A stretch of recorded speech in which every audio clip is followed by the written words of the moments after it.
Bismillah ar-Rahman ar-Rahim. In the name of Almighty Allah, the entirely merciful and especially merciful. Dear viewers across the globe, I greet you with the greeting of peace, the greeting of Islam. Assalamu alaikum wa rahmatullahi wa barakatuh, and wishing you, may peace be with you. Ameen, ameen. Dear viewers, welcome to this program. Welcome to Treasures from the Quran, and I'm quite sure that the majority of you, inshallah, are ready to document and to listen attentively to the verse that we are going to cover today. I hope, inshallah, the verse would be very short. And it is the one that I selected for today is a question. And there's something very interesting about the book of Allah subhanahu wa ta'ala, because this is our nature as human beings.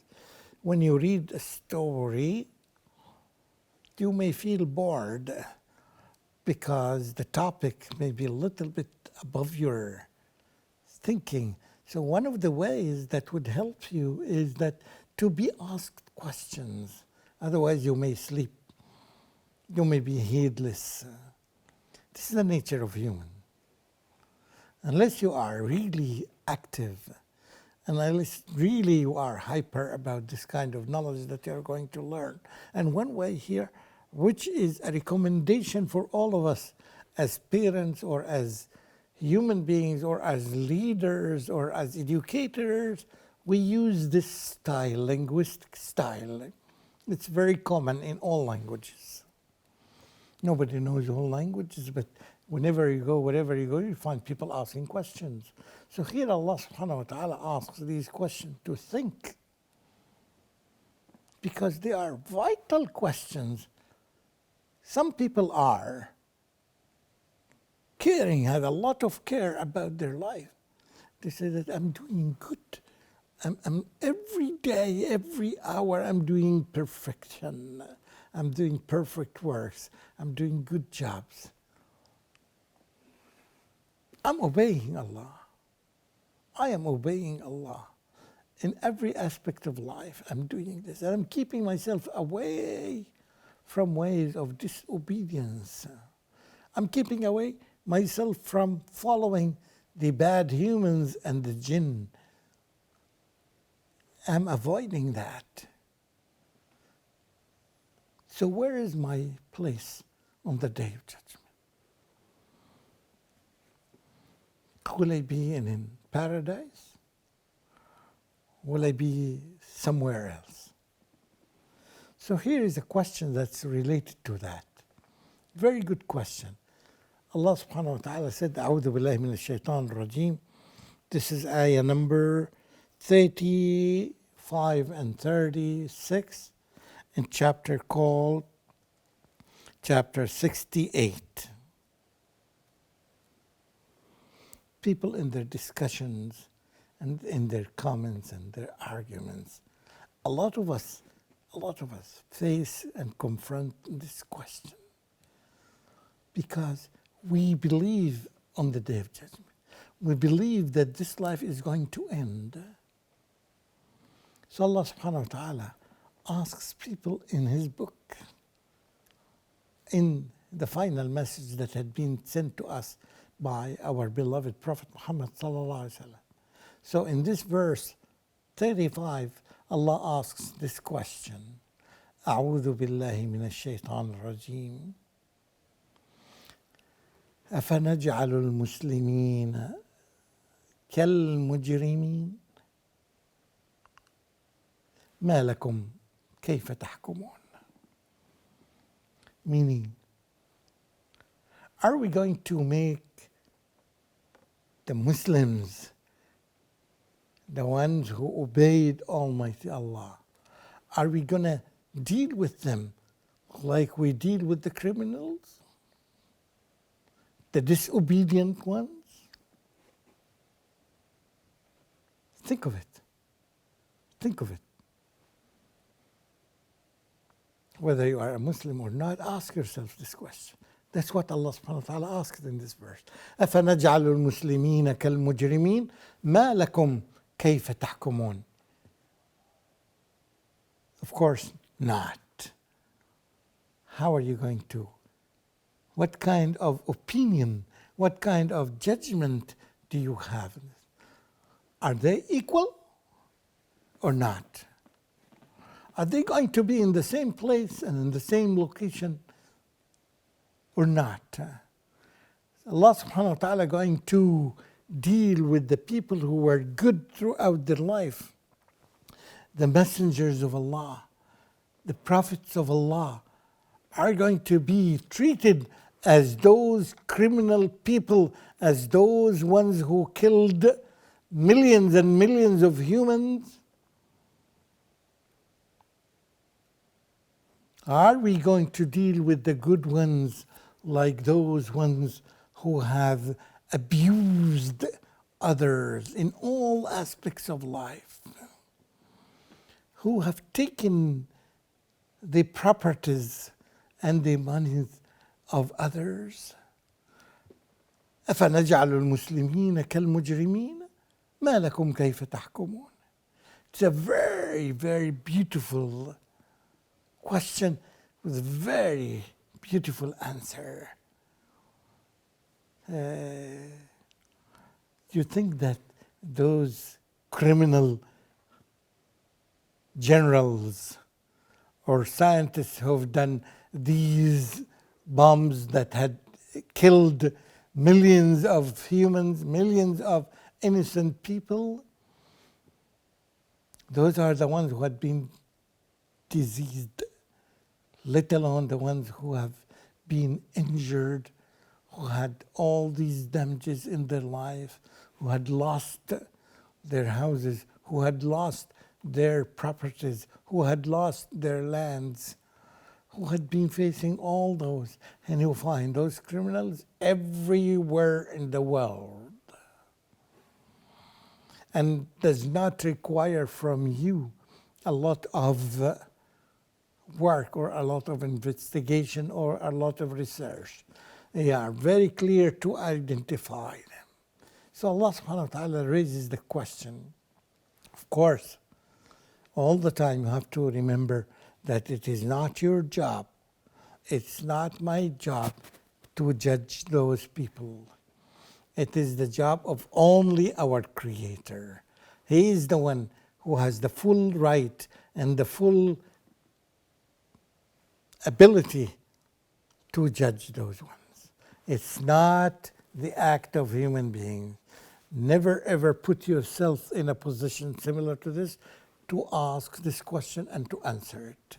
Allah subhanahu wa ta'ala asks this question for you to think of, but not to make judgment at all, because this is only one of the acts of Allah subhanahu wa ta'ala. Back to the statement, back to this verse. As you can see, the varieties of the style in the Holy Quran that makes it vivid. It makes it something that even if you are feeling monotonous for whatever reason that you have, now a question like this make you pay more attention and more care for a question like this. This is only what you see in life. These ones may be promoted, may even reach the high level in their countries or in their villages or wherever they are, and they think that because they lived a good life, had a lot of power and a lot of properties, they will be okay on the day of judgment. No. No. This is unfair to think in this direction. A Muslim would think that Allah would never ever make those people equal. The obedient ones and the disobedient ones. So this opens the question, the second question for us. Am I with those ones or with those ones? Simple questions, logical questions, following each other. Question comes after question comes after question. If the answer is I am with this group. Do you have evidence? Where is your evidence? Have you performed the daily prayers that you had been asked? Had you been obedient to your leader? Have you been obeying your father and mother? Have you done this and this? You have to be ready. And we have hundreds of questions, I'm sure that you know that about the duties that we are supposed to. And they should be put in hierarchy, because this one should be number one, this should be number two, and so on and so forth. This kind of hierarchy had become almost innate or in the DNA of every human being nowadays.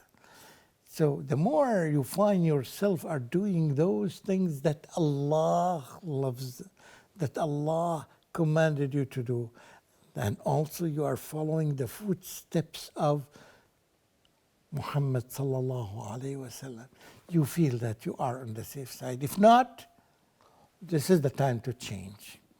This is the time to go back and move from this location to be on the right location, on the right track, because this is the track that leads to paradise. By the way, it's only one track that leads to paradise. They are not 2 tracks, they are not 4 tracks, they are not 200 tracks. They are not, each one has his own way. No. We are servants of Allah subhanahu wa ta'ala. We are followers. We are not initiators. So if Allah subhanahu wa ta'ala tells us, because of his great knowledge, because he is Al-Alim and Al-Hakim, he is the one who decides for us. This is right for you and this is not right for you. You have to do this and this and this. So Allah subhanahu wa ta'ala specifies the tasks and the times for that, and the amount of it and the quality of it depends on how much effort you're going to do, and depends on the sincerity that you have in your heart. This is a very beautiful Quranic style that makes us think and think and think. I'm sure that other books would have questions like that, because the purpose of these questions is to make us think deeply. It's not a matter of just thinking and a matter of argument with other people. No, it's a matter of deep thinking and deep research and deep investigation, so that the more you do this kind of work, the more clarity you will have about your situation. Never ever judge yourself, or never, but hoping you do these acts, we do these acts, we pray 5 times a day in the mosque or with the group as a step that Allah commanded us, as an evidence in our hands, as a proof in our hands that I am a Muslim, I am obedient. No matter what job you have, no matter whatever position you have to please Almighty Allah, your Creator, before you think of pleasing anyone else. And this anyone else applies to all humans, no exception. So you have to please Allah subhanahu wa ta'ala first, and this includes pleasing Allah and pleasing His Messenger by following the footsteps of Prophet Muhammad sallallahu alaihi wasallam. This is the benefit of reading and rereading the biography of Prophet Muhammad sallallahu alaihi wasallam. So you would imagine, how did our beloved Prophet Muhammad sallallahu alaihi wasallam, generally and specifically, how did he spend 24 hours every day? What are the ways, what are the tasks, what are the missions that he fulfilled in every day? So if you have a clear picture at 4 o'clock in the morning, what he did and what are you doing right now, and make a comparison. If you are not doing what he did, try from now to do it. If not, if you missed it today, start tomorrow. But you have to. So this is 4 a.m. And how about 5 a.m.? How about 6 a.m.? And so on and so forth. So you know what he did, and we have very clear documentation of how our beloved Prophet Muhammad ﷺ lived his 24 hours. To the degree that even if he goes to the kitchen or to the washroom or to any part, what he did and what he said and how he acted. And the more you do this, because this is the one guaranteed, this is guaranteed that it will end up in paradise. And this is your target. Do you have better target or better goal? No. وابتغي فيما آتاك الله الدار الآخرة ولا تنس نصيبك من الدنيا. And here it puts this verse, gives us how to make hierarchy, very effective hierarchy. The focus is not here. Any smart, obedient person, his focus is not this life. Is not this house or that house or the other house or buying an airplane or buying an island even. This is not the target. You have to focus on the day of judgment, on paradise. Have you already reserved your place there by obeying Allah subhanahu wa ta'ala? Or your focus or main focus is on getting as many enjoyment as you want in this life or in this world? We do thank Allah subhanahu wa ta'ala for showing us and giving us, providing us with these lights and these guidelines from the light of Islam, so that we can easily, inshallah, with effort, to follow these steps that would lead to paradise. وآخر دعوانا أن الحمد لله رب العالمين والسلام عليكم ورحمة الله وبركاته.